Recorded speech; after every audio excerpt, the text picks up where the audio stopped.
নির্বাচনের পরের দিন বাহিরে আড্ডা ফাড্ডা না দিয়ে আমার নিজের বাড়ির কিছু টুকটাক কাজ করতেছি আমরা দুইজনে মিলে।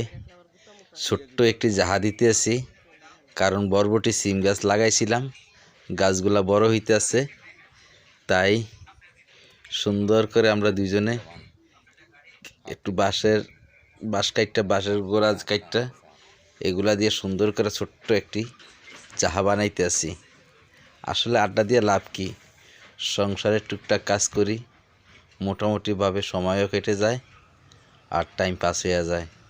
যাই হোক, আপনারাও বাইরে আড্ডা ফাড্ডা না দিয়ে বাড়ির আঙ্গিনায় বা পুষ্কিনির পাড়ে এইভাবে গাছ লাগিয়ে সুন্দর একটি জাহা বানিয়ে নিতে পারেন।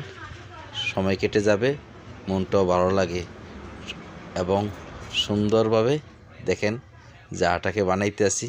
যদি ভালো লাগে থাকে আমার ভিডিওটা আপনাদের কাছে, সবাই একটু লাইক কমেন্ট শেয়ার দিবেন, বেশি বেশি করে শেয়ার দিবেন, অন্যকে দেখার সুযোগ করে দিবেন। জানি না অনেক ধরনের মন্তব্য করবে, তাতে কিছু যায় আসে না, যদি ভালো লাগে একটু শেয়ার করে দিবেন।